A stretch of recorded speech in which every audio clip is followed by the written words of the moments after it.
Hello my friends and family, guess you are feeling fine today. Here is the story of a deceptive pastor who has done unimaginable things mouth cannot speak. Kindly enjoy the story. Title: The Man of the Hour. Pastor Ezekiel walked into the church with a presence that made heads turn and hearts beat faster. The congregation rose almost instinctively, as if the air itself demanded respect. His suit was sharp, his shoes polished, and his smile carried a promise that few could resist. People whispered about him in hushed tones. The way he spoke, the way he moved, it was almost hypnotic. He greeted everyone by name, shaking hands, hugging some, and patting others on the shoulder, each gesture carefully measured to build trust, to create a sense of belonging, as if he were not just a leader but a friend, a confidant, a man who knew the secrets of their hearts. Inside his office the walls were lined with books, some on theology, some on leadership, some on psychology. Ezekiel claimed to read them all, but the truth was that he only needed enough knowledge to convince people he was wise. He had a way of quoting scripture that made even the most skeptical feel enlightened. His sermons were long yet captivating, filled with stories that seemed to touch every listener personally. People left his services feeling lighter, hopeful, inspired, believing that they had met someone extraordinary. Behind the charm there was a calculating mind. Ezekiel knew the power of influence. He studied each member of his congregation, learning their weaknesses, their fears, their desires. He remembered who had lost a loved one, who struggled with finances, who had just moved to the city. Each interaction was a chance to plant seeds of dependence, to create a bond that seemed genuine but was slowly turning into control. Outside the church, Ezekiel appeared like any other man, driving his car to meetings, attending social events, shaking hands with local officials. He smiled for the cameras, waving to crowds, while in private he plotted how to expand his influence, how to ensure that his name was whispered with reverence in every street corner, every market, every home. His charisma was his shield and his weapon, the perfect combination for a man who thrived in shadows, even under bright lights. Late at night in his study, Ezekiel would sit alone, his thoughts wandering the path ahead. He planned meticulously each sermon, each visit, each gesture to ensure maximum effect. People often thought that such dedication came from faith, but it came from strategy, from understanding human nature and knowing how to bend it subtly to his will. He reminded himself that power required patience, patience that could wait for years, patience that could endure whispers and rumors as long as the end game remained intact. The congregation loved him, they praised him, they invited him to their homes for meals, celebrations, funerals. They shared their dreams, their secrets, their fears with him, unknowingly feeding the very machine that worked to manipulate them. Yet there was something about him that kept people close, the feeling that in his presence they were seen, truly seen, as if he alone understood them in a way no one else could. This was his greatest strength, and it was invisible, the kind of strength that drew people in slowly, silently, until they could not imagine life without him. The city itself had begun to recognize him. His name appeared in newspapers and online blogs, not for scandal but for charitable acts, for public speeches, for his eloquence, for the growth of his church. Yet whispers had begun to stir at the edges, questions left unanswered, rumors ignored by those too eager to believe the image of perfection Ezekiel projected. Every leader has cracks, every man has shadows, but no one suspected just how deep his went. The morning sunlight streamed through the tall windows of the church, highlighting the polished wooden pews and the intricate stained glass. Ezekiel arrived early as usual, moving silently through the hall. His eyes scanned the room, observing every detail, noting who was present, who was absent, who seemed restless, and who appeared too eager to please. In the church office, assistants were instructed to report any unusual behavior, any question asked too boldly, any member who seemed to distance themselves. Ezekiel reviewed the notes, silently crafting strategies for conversations, for encounters, for sermons that would smooth over doubts and redirect attention to his teachings and his apparent generosity. No one realized that each act of kindness was meticulously planned to reinforce control, to bind hearts and minds more tightly to him. Outside of the office, the congregation went about their daily lives uneasy but unable to confront the source of their discomfort. Their admiration conflicted with unease. Each day they witnessed Ezekiel perform miracles of speech, healing lives, inspiring hope, and yet the questions whispered in secret could not be silenced completely. They began noticing patterns: the same families always chosen for visits, the same individuals singled out with words of comfort and attention. It was subtle enough that many dismissed it, convincing themselves that it was simply care, genuine concern for the flock. Yet a few could not ignore the feeling that something was off. Those who tried to mention it to others found their voices stifled by the overwhelming presence of Ezekiel. His charm disarmed them, his logic persuaded them, and his reputation silenced them. They wanted to believe in the man who spoke of salvation, yet a shadow lingered over every gesture, every word, every encounter. One afternoon a young woman arrived for counseling. She had been attending the church for months, yet something inside her urged caution. She spoke hesitantly, describing feelings of confusion, loneliness, and fear. The way Ezekiel listened made her feel understood, yet at the same time a chill ran through her, as if she had glimpsed something forbidden in the depths of his eyes. He offered guidance, comfort, encouragement, and she left the office believing she had found a mentor, a guide, yet carrying with her an unshakable sense of doubt. The seeds of tension spread quietly through the congregation. Some began to notice that other members disappeared for days without explanation. Some noted that certain meetings were held privately with no records taken. Others saw how he controlled information, who knew what and when, creating a sense of power that few could challenge or question. The whispers grew louder, not in public but in private conversations, in homes, over coffee, at night, at the markets. They spoke of fear and fascination, attraction and caution, intrigue and uncertainty. Ezekiel thrived on it. The balance between trust and doubt, the dance between admiration and suspicion, created an invisible web that he controlled effortless. The more people whispered, the more they paid attention to him, and the more influence he gained. Every action, every gesture, every sermon was designed to deepen the connection to him while keeping the shadows just out of sight. That night the church was quiet, empty pews reflecting the soft glow of the chandeliers. Ezekiel sat in his office reviewing the day, planning the next step. He smiled, knowing that the whispers were working in his favor, stirring curiosity, driving people to seek him out, to confess to him, to rely on him. The tension was building, and with it the perfect stage for what was to come. The congregation did not yet realize that the whispers would become questions, the questions would become suspicions, and the suspicions would become a storm that no one would escape. The story that had begun with charm and faith was slowly turning into a tale of secrets, manipulation, and suspense, a tale that would grip every listener until the final revelation forced them to confront the truth.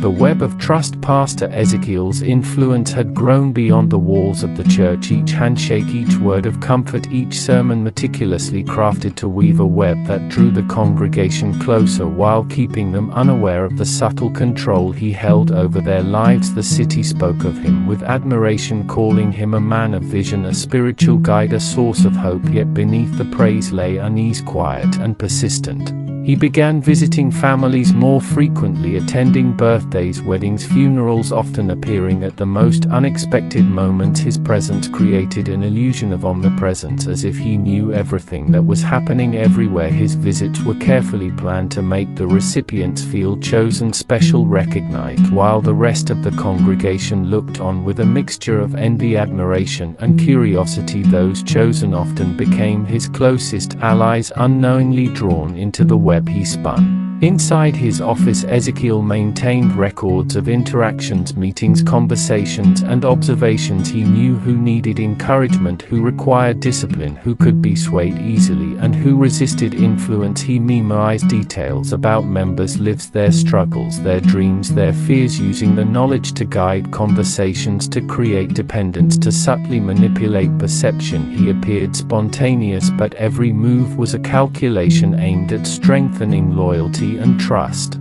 The web extended further through volunteer programs and community outreach. Ezekiel positioned certain members to lead initiatives, ensuring that they felt empowered while he maintained ultimate control. Behind the scenes, he monitored actions, correcting missteps with gentle words of guidance or subtle reminders that loyalty was rewarded and deviation punished. Silently, through exclusion and attention withheld, people believed they were making choices freely, yet each decision had been nudged by his unseen hand. Rumors persisted among some members, yet Ezekiel managed them carefully. He attended to those who questioned him directly, offering reassurance, explanations, and spiritual advice. Others were observed discreetly, ensuring that doubt did not spread unchecked. He cultivated an image of benevolence, generosity, and wisdom, masking the subtle manipulations that ensured he remained indispensable. Evening services became a stage for his mastery, every sermon layered with moral lessons and personal anecdotes that resonated with listeners. His stories were relatable yet carefully ambiguous, allowing each member to interpret them in a way that aligned with their personal struggles, creating an illusion of personalized guidance. The congregation left services inspired, motivated, loyal, unaware that the very inspiration was part of the web keeping them bound to him.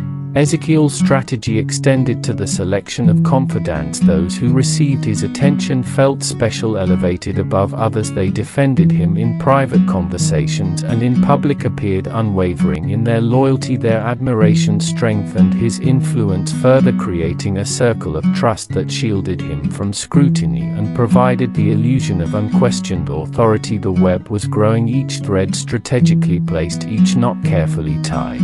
Late at night, Ezekiel reflected on his progress. He considered the balance of trust and influence, the careful placement of loyalty, and the cultivation of suspicion in just the right measure. He understood that human nature was predictable when guided skillfully. Fear, desire, admiration, doubt, and hope could be orchestrated to maintain control. He was patient, knowing that the web would tighten over time as people continued to trust, follow, and depend on him, unaware of how deeply they had been drawn into his sphere.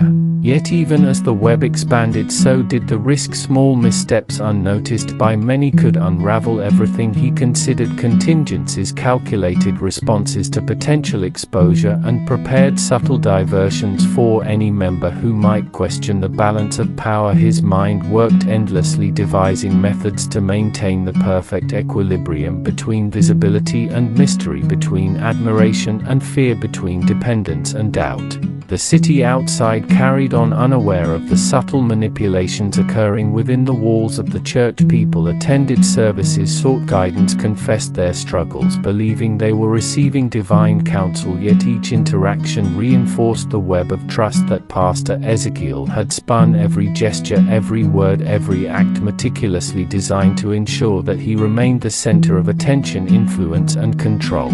The first cracks in the surface were imperceptible, whispers, hushed conversations shared in confidence, yet the seeds of tension were sown. Ezekiel welcomed them subtly, using curiosity and concern to redirect attention to himself, creating the illusion of transparency and integrity. His web of trust had grown strong, yet the threads were delicate, requiring constant attention, vigilance, and skill. He smiled, knowing that the game was still in his favor, that the balance of admiration, fear, trust, and doubt allowed him to maintain the appearance of a man of faith while orchestrating every action around him. The web had become his power, his security, and his stage, and as the city slept unaware, the threads tightened silently, preparing for the next act of influence, control, and revelation. The air in the church had grown heavy with unspoken questions. The congregation continued to attend services with admiration and hope, yet a subtle unease had begun to settle in the hearts of many. A few noticed inconsistencies, a sudden disappearance, a private meeting, a strange glance, all small enough to dismiss yet persistent enough to linger in memory. Ezekiel knew that the shadows were growing, yet he smiled at the challenge, understanding that suspicion, if handled correctly, could tighten the web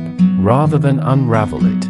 he increased his presence, moving between private consultations and public sermons, each carefully designed to reassure, inspire, and redirect curiosity. Every whisper of doubt became an opportunity for engagement, a gentle word of guidance, a personal anecdote, a private visit could transform unease into renewed dependence. He was skilled at reading the smallest hesitation, the flicker of doubt in a glance, the subtle tone of voice, and he used these signals to adjust his approach, making the shadows work in his favor. Others began to notice the interaction, noticing how their leader addressed concern, how he reassured yet subtly redirected focus toward faith and obedience. No one saw the subtle anxiety hidden beneath his calm demeanor. The cracks in his facade were small but noticeable only to those who looked carefully. Those who did not question remained captivated, inspired, and loyal, reinforcing the divide between those aware and those unaware. Outside the church, the city had begun to take notice. The whispers were no longer contained within walls. Private conversations grew bolder. Individuals who had previously admired him began to question. Some approached local leaders seeking clarity, others shared their doubts online, discreetly avoiding attention. Ezekiel remained a figure of respect publicly, yet privately he recognized the need to act decisively to prevent the growing storm from collapsing the carefully constructed world he had built. Investigations began subtly at first, careful observation by trusted followers who noticed patterns and behaviors that did not align with the image of perfection. Ezekiel understood immediately that attention had shifted. The shadows were becoming light and exposure was imminent. He orchestrated diversions, increasing charitable acts, public appearances, and carefully staged moments of inspiration designed to redirect focus to his influence and away from the growing questions. Inside the church, some members began to compare notes, sharing stories of private consultations, visits, and meetings. They pieced together inconsistencies, noticing timing overlaps, unexplained absences, and subtle manipulations of perception. Ezekiel responded subtly, weaving stories that reinforced trust and created further dependence, yet the undercurrent of suspicion persisted, persistent enough to erode the seamless web he had relied on for so long. Ezekiel recognized that the storm was approaching and he needed to retreat from the gaze of suspicion. He reduced public appearances, retreated to private meetings, and orchestrated a period of absence framed as spiritual reflection and guidance. A sense of mystery surrounded his movements, fueling curiosity yet shielding him from direct scrutiny. The congregation speculated privately, each in their own way interpreting the absence as humility, dedication, or divine planning. During the retreat, Ezekiel assessed his position, calculating the balance of loyalty, suspicion, and exposure. He realized that the web he had built, while strong, was imperfect, and that the shadowed secrets had grown beyond his control. Every connection, every gesture, every trust carefully nurtured now carried risk. The invisible threads that had bound the congregation to him were fraying, and he was faced with the reality that influence alone could not contain human perception. The final act arrived unexpectedly. The city awoke to news of a tragic event. A mysterious report of Pastor Ezekiel found alone in his residence. He had vanished quietly after months of retreat, leaving behind the echoes of sermons and the lingering tension of unanswered questions. No note, no explanation, only a sudden absence that left the congregation stunned, shocked, and unsure. The aftermath was immediate. The church experienced confusion, fear, and mourning simultaneously. Some refused to believe the news, clinging to hope. Some analyzed the inconsistencies, piecing together subtle signals from the past weeks. Some whispered about lessons in faith, endurance, and divine mystery. Yet the congregation could not ignore the sense of manipulation. The shadowed secrets, the web that had held them close, now revealed as intricate control. As investigators reviewed his record, sermons, and interactions, the story emerged slowly, a tale of influence, skillful manipulation, and human susceptibility to charm, authority, and perception. The truth was neither simple nor complete. Some secrets remained hidden, obscured by the careful planning of a man who understood human nature profoundly. The city learned of a complex personality, both revered and mysterious, deeply flawed and extraordinarily skilled in control and persuasion. In the end, Pastor Ezekiel remained a mystery, a man whose presence inspired devotion, suspicion, admiration, and reflection. His actions left indelible marks and lessons for all who had crossed paths with him. The story concluded with questions more than answers, urging all to consider the power of influence, the vulnerability of trust, and the shadows that linger behind every charismatic figure. Kindly like, comment, and subscribe to my YouTube channel for more episodes.